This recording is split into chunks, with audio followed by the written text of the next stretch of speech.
How do we create the 10x strategy? We need to be strategic. We need to figure out if the current business model is good for 10x growth. And most of anything, you'll find out through that process even, if your business right now is working on the right question, or if it's working on the wrong question, if it's working on the right main thing that's even designed to go up that 10x path, or are you having the ladder on the wrong tree? Are you climbing up the wrong ladder that's never even designed to help you get there? So that's all part of that 10x vision. So, and once you have a 10x vision, or for example, if you're going up the wrong ladder, it might be something that doesn't give you what you really want. So it goes down to the point of, what do you really want out of this? What is your 10x? 10x doesn't have to be profit. 10x doesn't have to be growth. 10x can be profit. It doesn't have to be top line growth. It doesn't have to be 10x revenue growth. It can be 10x profit growth. It can be 10x more time out of your business. 10x can be defined whichever way you want to define it based on what's most important to you. Right? Make sense? All right.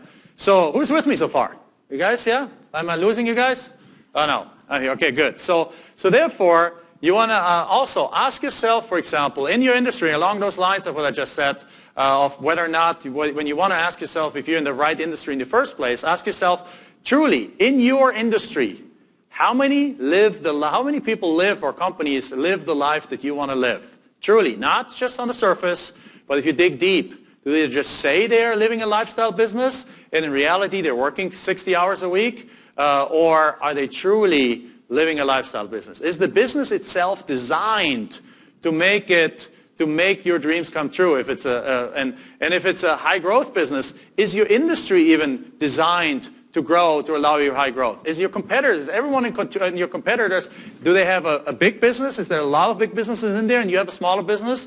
Great. Then probably you can grow yours big. If everyone in your industry is at a fairly equal but fairly low level, chances are there's something in the industry that keeps it to a ceiling. So, but ask yourself, how many truly build a company you admire from the inside out, below the surface? I said, do they live the freedoms you want?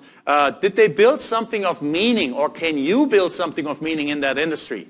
Or do you have to redefine the meaning? And then is it at the core of who they are? So, and there along the lines, I've already mentioned that, is there ceiling industry? So can you grow large enough to even hire people and still make a profit? So there's 4 questions that I want to share with you right now that help you build that 10x grand vision. And those 4 questions are like, question number 1 is, what is the biggest constraint that you're facing, either your business, your company is facing, or that your industry has to deal with? Now, these constraints can be all over across the board. So, and here's a little hint about that. I think I have that on the next slide. But these constraints can be technological constraints. Right? These can be customer experience constraints. They can be legal regulatory constraints that you just can't do certain things.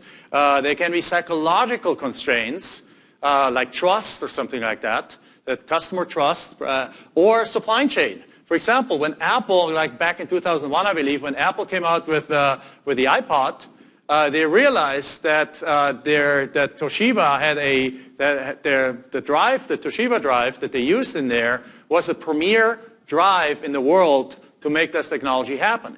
So they realized that the constraint in the world for competitors to enter the market was access to that drive. So what did Apple do?